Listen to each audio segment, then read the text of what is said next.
What do you think would happen if we took the seeing eye dog and tried to turn that dog into a police canine? You think that's going to work? Hell no, it's not going to work.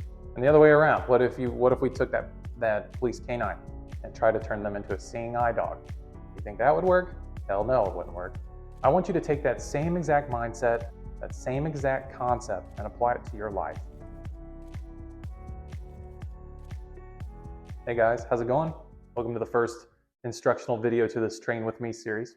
And as much as I would like to get straight into the training, straight into showing you guys some stuff, there is one topic I want to go over with y'all first. And that topic is how to select and evaluate the right dog for you and your family, your living situation, your wants and needs from the dog, what you plan to do with the dog, all that sort of stuff. Everything that encompasses living with you. How do you select the right dog for that? And why is it so important?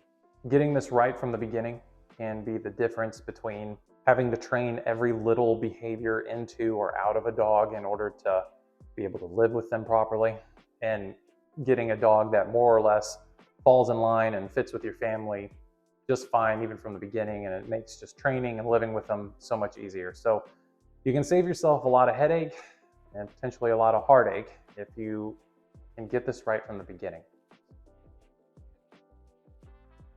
I'm thinking instead of giving you all a long-winded description, let me instead paint you all a picture. Let me try to illustrate something for you.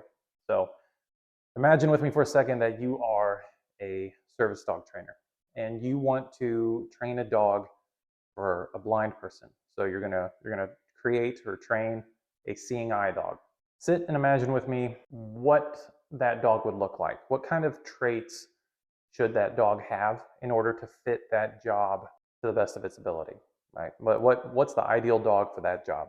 First thing that comes to mind for me is the dog's energy level should be on the lower side, right? Moderate, low. I really wouldn't even want to push to moderate. I'd keep it on the low, moderate side of things, right? Because the dog's probably going to be sitting around a lot.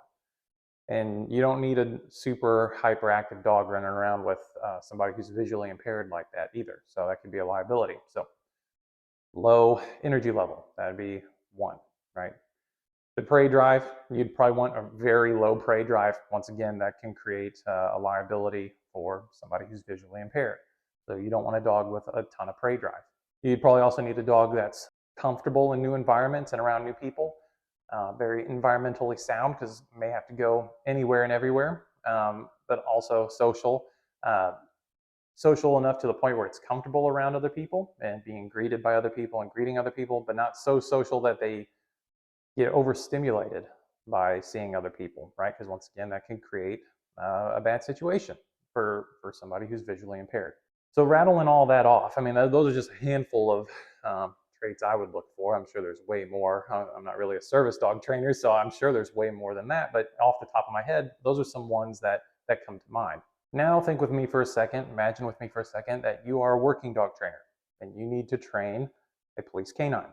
And this dog needs to be able to find drugs, track people, and apprehend big, mean, angry, violent people, right? What kind of traits should that dog have? Probably needs to be strong-willed, probably pretty tenacious, high prey drive, high energy because they may have to work all day with their handler, so they need to have high energy, high prey drive. It needs to be environmentally sound and stable. Can't be thrown off by things in the environment. It needs to be able to get the job done no matter where it's at and what's going on around it, so it can't be afraid of that.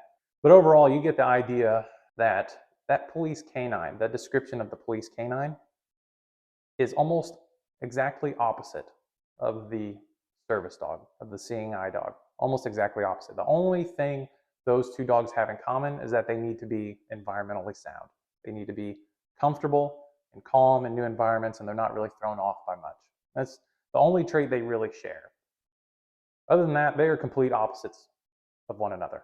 What do you think would happen if we took the seeing eye dog and their traits and tried to turn that dog into a police canine?